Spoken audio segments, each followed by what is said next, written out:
So I started this idea. I haven't really planned anything out. It's just sort of something I'm testing out and trying.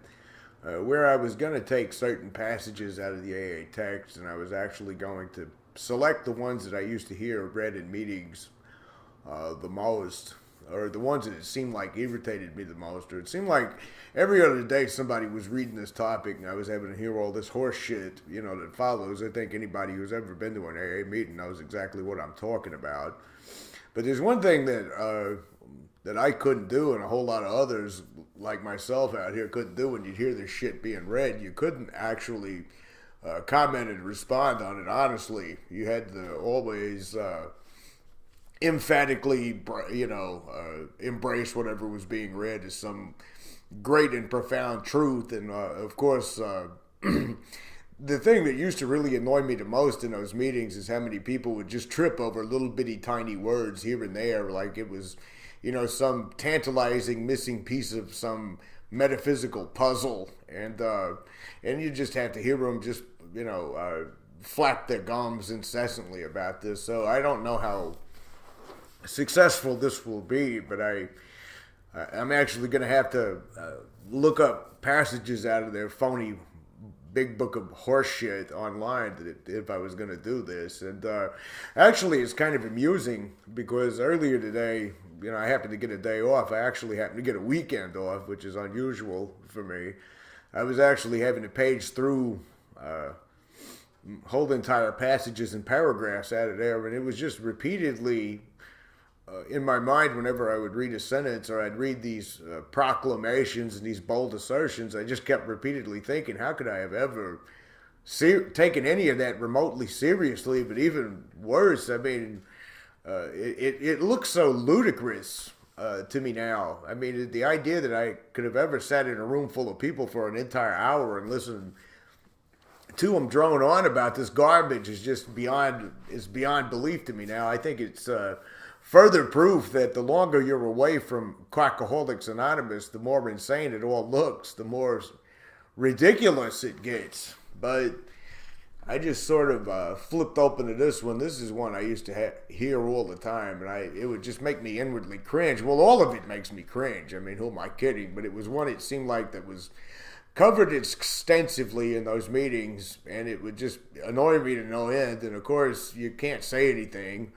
You're not allowed to say anything that doesn't, inadvertently praise the cult in some kind of way, or inadvertently come back to the same premise. The premise of AA is really simple.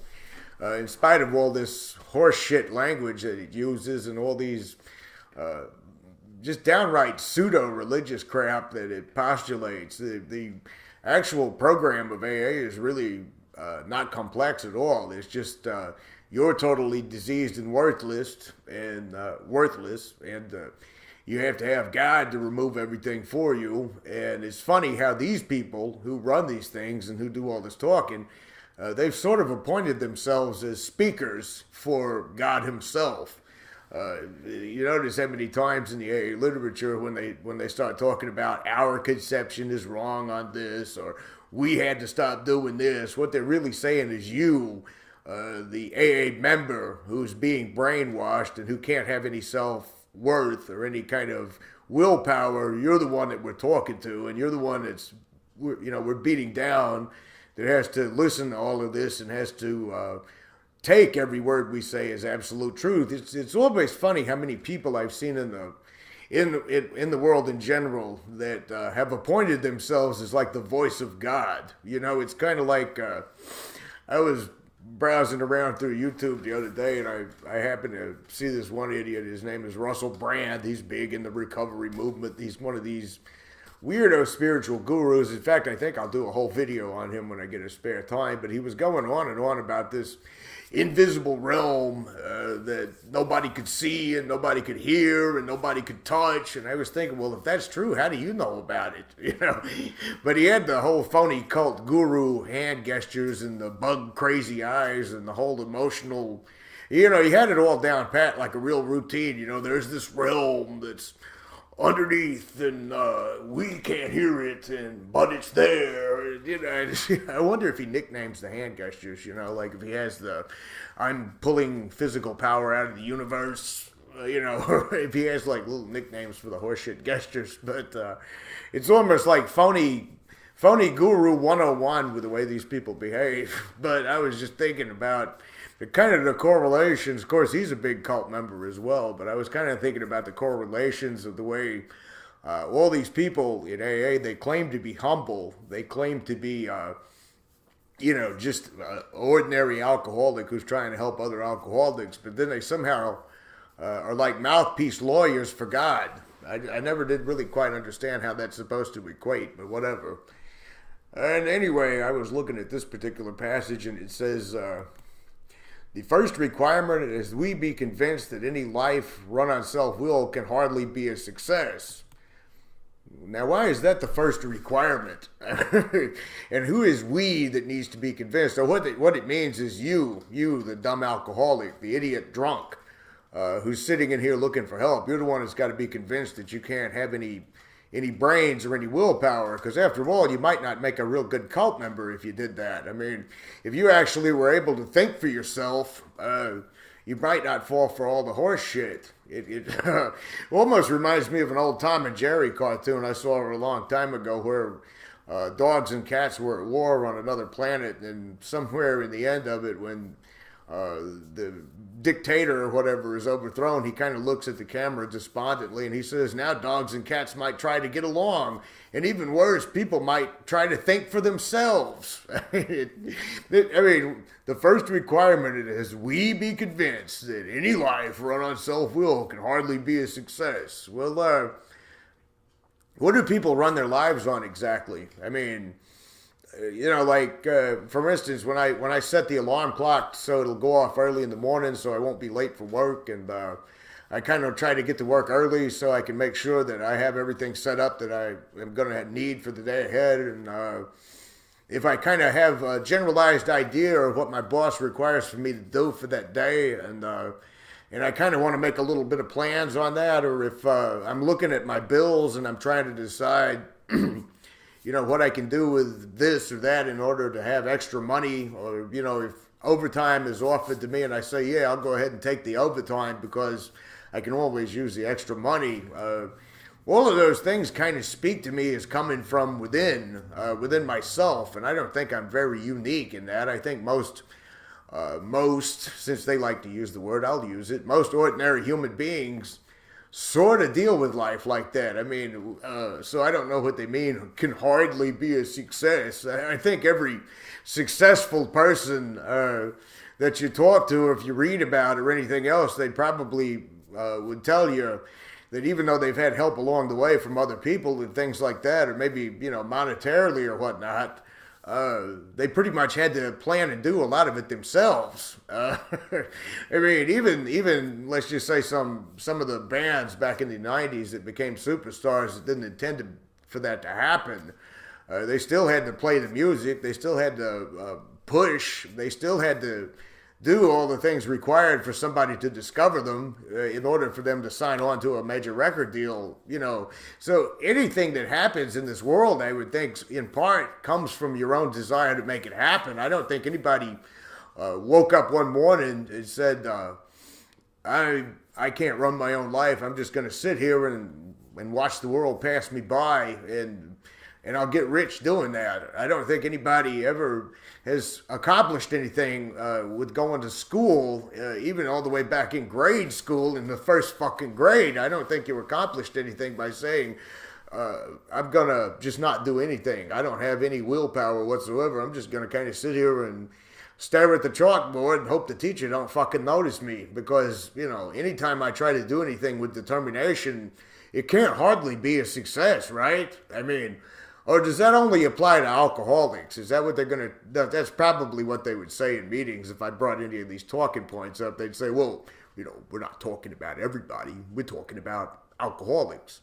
And that's a word they can't really define, actually, because if none of this shit applies to you and you quit drinking on your own without a program or without a religion, kind of like I did, through willpower, then all of a sudden either you're going to get drunk again or you weren't really an alcoholic to begin with. Yeah, that always logically adds up. If this stuff isn't true, then it's because you're not really an alcoholic. So I guess what they're saying is there's a separate universe for people who have addictions to drugs and alcohol that they have a different set of physics, a different set of laws, a different set of everything. That self-will just doesn't apply to them. But even so, if they quit drinking, isn't that kind of because of their own willpower that they quit drinking? I don't know, I'm confused. Let me read this topic a little bit further. On that basis, we were almost always in collision with something or somebody, even though our motives are good. I believe that's called everyday ordinary life. I mean, in collision with somebody. I mean, you're trying to make this all sound so fucking dramatic. You know, Bill W. is doing here. I mean, you know, we're always in collision with someone or somebody. Well, you always really are. I mean, there's never been a time in human history that everybody woke up in the morning and everybody was just on this little peace trip and everybody was kind of like stoned out of their minds on marijuana and said everything's just love and everything's natural and everything's beauty.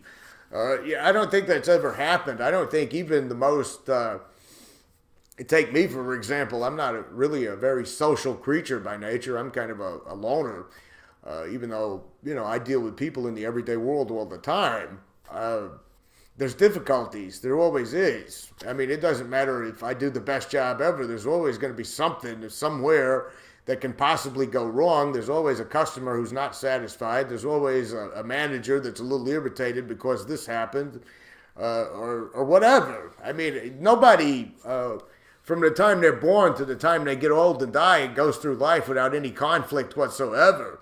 So, I mean, this is really bad logical reasoning here. He's saying that no life on self-will can be a success because if you have any kind of self-will or determination, you're going to be on a collision course with somebody, even if your motive is good. Well, anything that's ever been accomplished in history, anything you can think of and named, it was usually done because people said it couldn't be done.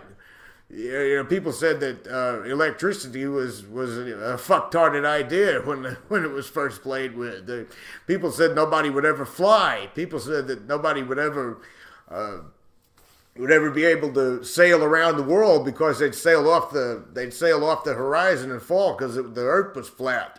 So, I mean, life itself is a conflict. Nature is conflict. Nature is struggle. I mean, do I really need to point out the obviousness of this? I mean, do you need me to send you a fucking National Geographic to see what nature is like? Nature is pretty cruel. Nature is pretty rough. Nature is not really, this karma, this nirvana. It's unfortunately, that's just life. So his logic here is all screwed up. I mean, you first got to be convinced that your willpower sucks, because when you use your willpower, you get in collision with people, even though your motive is good. So what's the conclusion for that kind of faulty reasoning? Well, let's find out on here. He says, most people try to live by self-propulsion. Self-propulsion. I think you're being a little bit over-dramatic again. I mean, I never tried to live by self-propulsion, okay? I mean, I pretty much dealt with the cards that I was given, and I tried to make the best of it in one way, shape, form, or fashion. As a matter of fact, that's what alcohol and drug addiction to me is all about. I mean, you have issues in life that you don't really know how to cope with. You have intolerable stress. You have obstacles for whatever reason, and the drugs and the alcohol, they make you feel good. They make you feel like that whatever it is that's going on is really not that bad, and you can actually get through it. They relieve you. They calm you. That's the reason why people get addicted to drugs and alcohol, not because they're on a fucking collision course with somebody. They get addicted to drugs and alcohol because it helps them, it eases the struggle of everyday, ordinary, mundane living. It has nothing to do with self-propulsion. I mean, I'm not a fucking battleship. Let's keep going. Each person is like an actor who wants to run the whole show, is forever trying to arrange the lights, the ballet, the scenery, and the rest of the players in his own way. Actually, that job falls on the director. It's the director that has to do that. And there again, we're getting all insane with this. I mean, I never wanted to run a show. I never wanted to do anything. I wanted to do the best I could. I had dreams. I had desires. Oh, yeah, that's bad because I'm an alcoholic. I had things of that nature, but I never really got up in the morning and said, I want everybody to obey the commands of the show because I'm the great director. I mean, this is ludicrous. This is just totally ludicrous. I mean, you're taking this colorful language, purple prose, and you're throwing out all these absurd notions, and you're passing them off like there's some kind of truth or something. I mean, this is just dumb. But let's keep going. Okay. If his arrangements would only stay put, if only people would do as he wished, the show would be great. Everybody, including himself, would be pleased. Life would be wonderful. That's kind of human nature, I mean, in one way. I mean, coworkers that I work with all the time are pointing out absurd things the company does that makes absolutely no sense whatsoever. Okay, managers that I answer to are always complaining to me about the upper management folks that are always passing off this bureaucratic horseshit that actually doesn't enable the company to function at a better level. That's kind of in human nature to kind of think to yourself, if I were running this thing, this is what I would do in terms of everyday ordinary living. All right. I mean, how many people all the time in anything, like even if you watch a movie, say, well, if I'd been writing the movie, probably wouldn't have ended it like that. That was a dumb way to end the movie. Or if you're reading a book and it has a real disappointing ending, I've heard people say, I liked the book, but I didn't like the ending. I kind of felt like they shouldn't have had the character do this, or they shouldn't have had this character die. People do it in everything, okay, all the time. I mean, when they buy...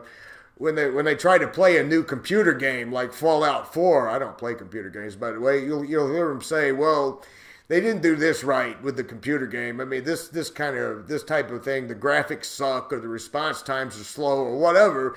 It's called being a human being. Human beings are sensory creatures, okay? We process information and reality by what we see, by what we hear, by what we taste, and what we touch. And we also process reality with our own thoughts and our own ideas and our own opinions, okay? I mean, that's not some weird, morbid mental disorder or mental deficiency that you look at the world around you and you kind of want to arrange it to make sense about it. I mean, I'm sure in early evolution, the first human beings tried to look at the patterns in the world around them and make sense of it. I mean, that's probably how cognitive thought developed. It has nothing to do with being a director or wanting to run a fucking show.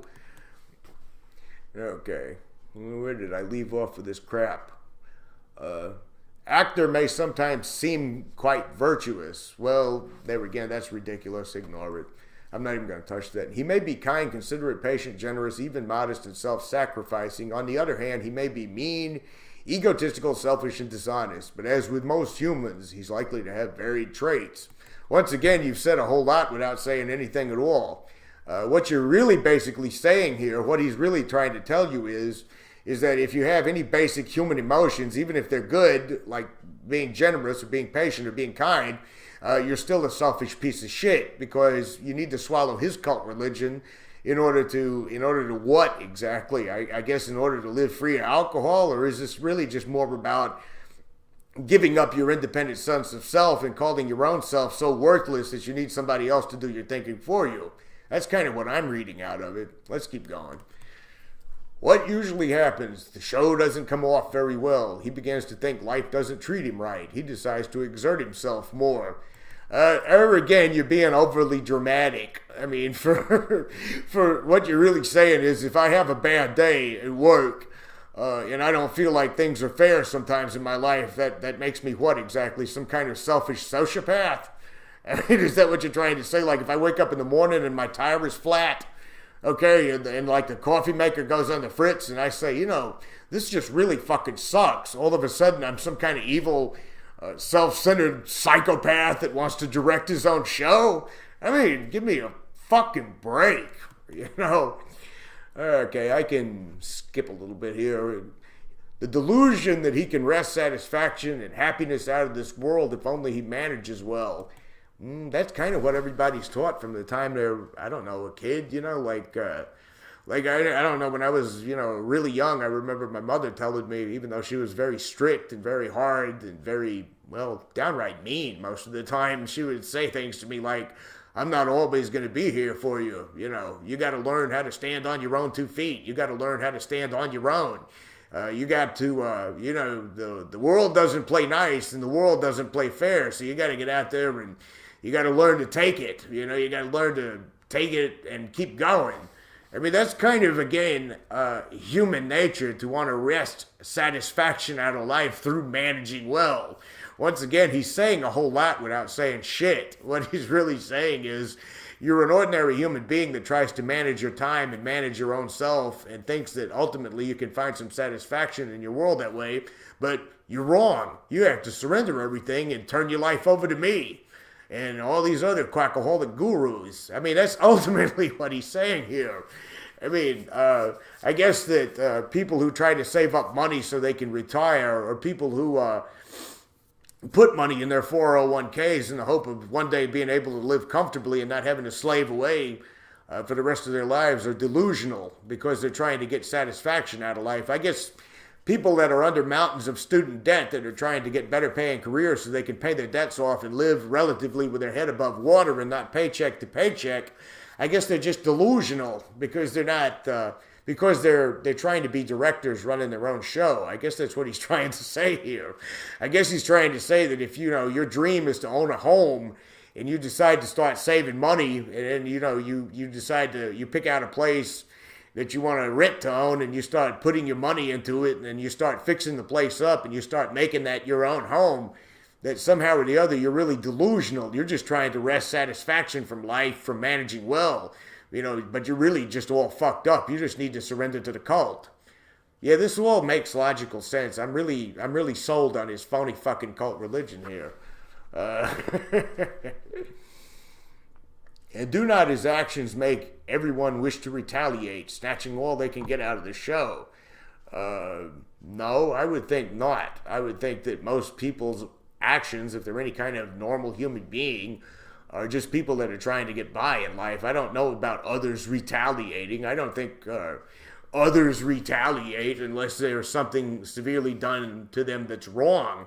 Kind of like those assholes in AA I knew, those sponsors that would steal from you, or those sponsors that would exploit the new people and bully the new people. Yeah, there's a lot of people like myself that want to retaliate against you bastards for doing that to people, but it doesn't apply to everyday ordinary human beings, especially people that are struggling with addiction. In fact, I would go all the way out and argue against this. I would say that people who are struggling with addiction and trying to put their addiction down are actually trying to do things out of consideration for everyone else. They're saying, I don't want to do this to my family. I don't want to do this to the people I care about.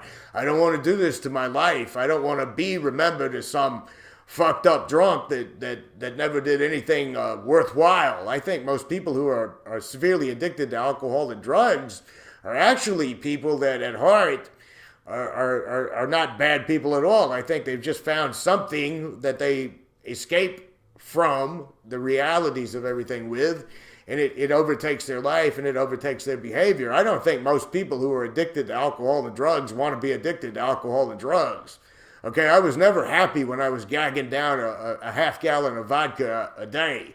I was never happy with that. I don't think if you went to some fucking slum in some rundown abandoned building and you found somebody there with a needle in their arm, barely nodding awake, and you asked them, are you happy doing this? That they would say, oh man, this is the life that I never dreamed of. I love being like this. I mean, this is just, again, this is fucking stupid. This is just more of his stuff trying to sell this phony cult religion.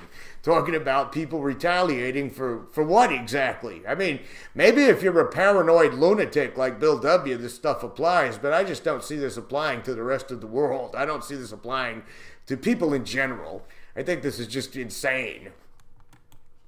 Our actor is self-centered, egocentric, as people like to call it nowadays. You mean like you like to call it nowadays. Have you ever noticed how these people in AA, they'll always use words like we and you and they, as though they speak for everybody. But what they're really doing is they just don't have the balls to say that it's their opinion and own it. They got to say, as people like to call it, or we alcoholics.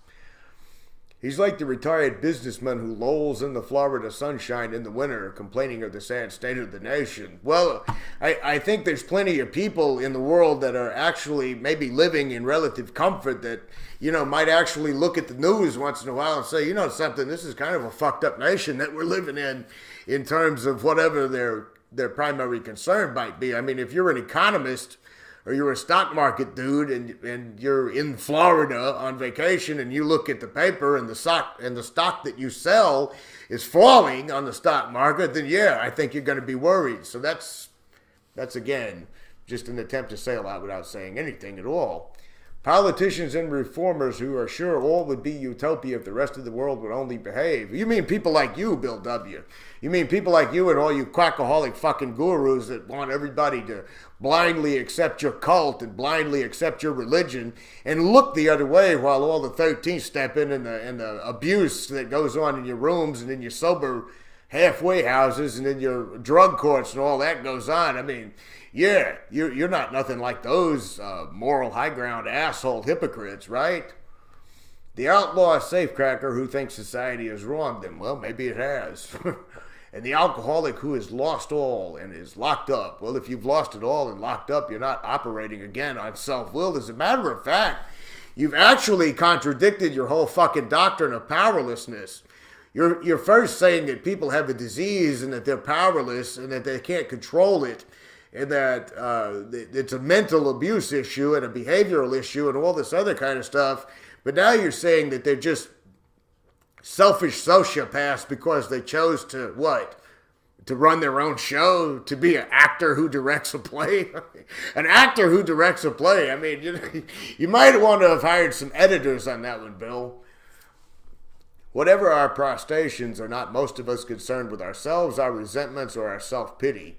Well, I mean, human beings, there again, experience reality through their own personal perceptions and through what they feel and what they...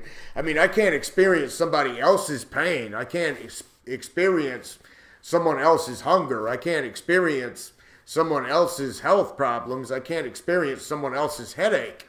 Of course, pretty much everything we do in this world is looked at through our own lens of reality. So I don't get what he's getting at there. He's getting at nothing, of course, but it's the fact that people read this shit and take it seriously that's amusing to me. Oh, here we get to the rub of the whole thing. Selfishness, self-centeredness. He's got to put a big exclamation point there. He's got to make sure that we know that he means business with this one. That we think is the root of all our troubles. That we think. You mean it's just what you think? Oh, well, I can turn the video off now. I mean, you're just saying this is stuff you think. Driven by 100 forms of fear, self-delusion, self-seeking, self-pity, we step on the toes of our fellows and they retaliate. Here we go with the melodrama again, okay? Ordinary people throughout life who are addicted to alcohol and drugs, not running around banging on people's toes and trying to dodge people retaliating. I mean, this is silly. This is just too fucking silly to almost continue. I'm going to skip a few of these because it's just a reiteration of the same thing. Here he is. Our troubles are basically of our own making. Basically of our own making. I mean, so you think every single problem that I've ever experienced in life, whether it was getting sick with a cold or maybe getting my glasses broke when I was working somehow or the other, all of this relates to me being selfish somehow. Like, everything I've ever done in life that was my own making. Like if I got laid off from the factory that I had been working in for over a decade because the company itself decided to downsize everything, that's my problem of my own making. Totally ridiculous. So, what I'm getting at, the vibe I'm getting from this now that I'm looking at it objectively and not through an AA lens any longer is I'm getting this point that he's trying to create this horribly depressing picture of everything, and he's trying to just keep ramming it home how horrible we all are. It's kind of like in the Orange Paper's website where he says, us stupid drunks, you know. I mean, he's just trying to ram home to all of us how pathetically lost and how pathetically hopeless we all are with this one. So I'm guessing he's going somewhere with this. And I'm not exactly sure at this point where he's going, although I mean, it's pretty obvious. And that is, God makes that possible. There you go. God makes that possible. What he means is God, as I interpret him, to tell you what to do. What he means is, this is the point where I tell you the real truth about what I'm doing here. I'm selling you the phony fucking religion. God makes that possible. No, what he means is I make that possible because, after all, I'm Bill freaking W. and I speak for Almighty God. And there seems no way of entirely getting rid of self without his aid. Getting rid of self. You mean like the way that you were a big publicity hound and made all the money off the big book? You mean the way all these quackaholic old-timers forever run their mouths about what legends they are in the AA meetings? You mean that kind of self, or are you talking about a different type of self? Are you talking about being like an ordinary human being and suddenly wanting to get rid of that idea to believe that you have some direct channel to some higher power in the universe that has appointed you as its spokesman? I mean, I guess that's not the type of self you're talking about. I guess you want to get rid of ordinary human emotions and ordinary human ideas and ordinary human behavior. You want to replace it with outright psychotic lunacy, I guess is what you're getting at here. Many of us had moral and philosophical convictions galore. Philosophical convictions. Philosophy speculates, okay, about life. Philosophy, a lot of the times, is an observation on what life is. I mean, a philosophical conviction hasn't got anything to do with a drinking problem. It doesn't really do what he's doing here in making all these assertions and conclusions. Philosophy is very observational.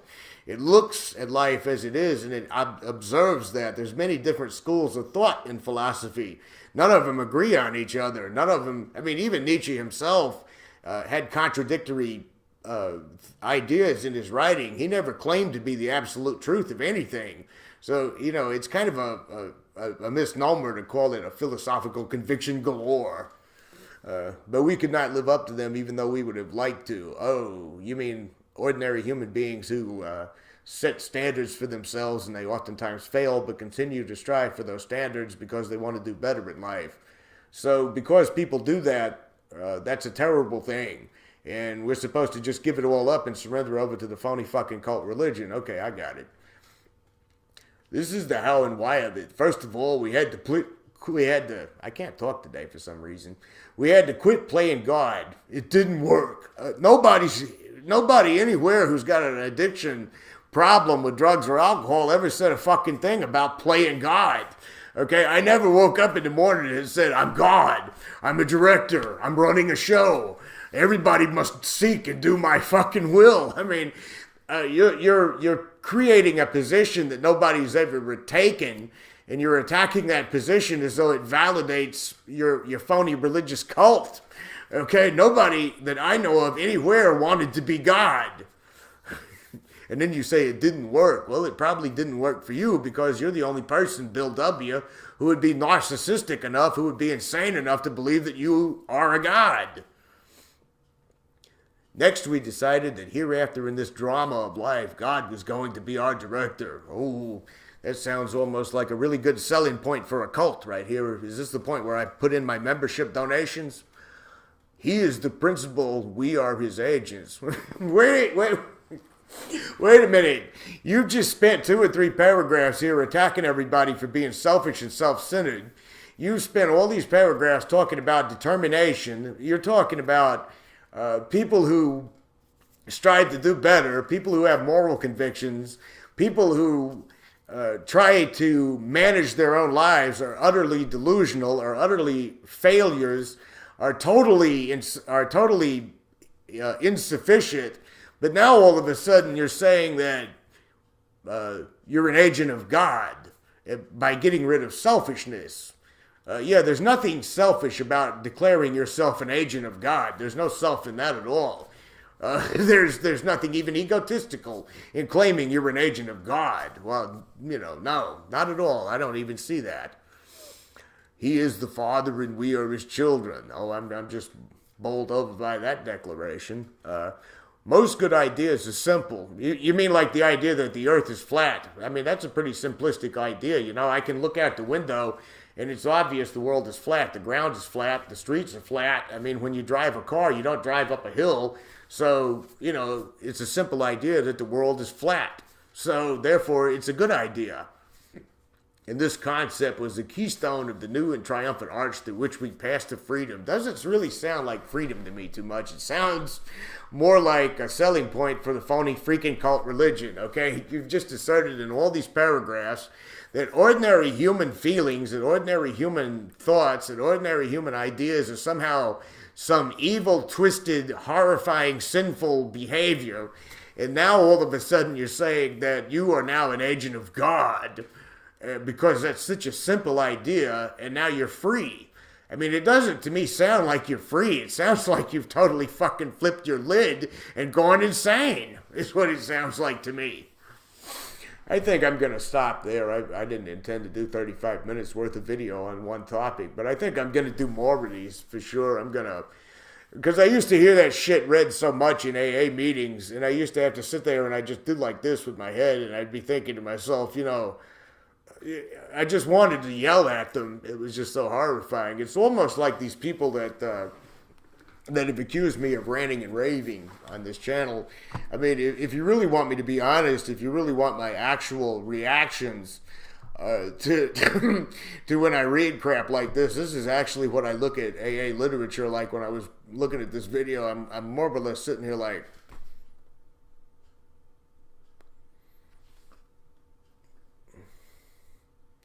I mean, that's actually the synopsis of my emotional reactions when I'm looking at AA big book literature.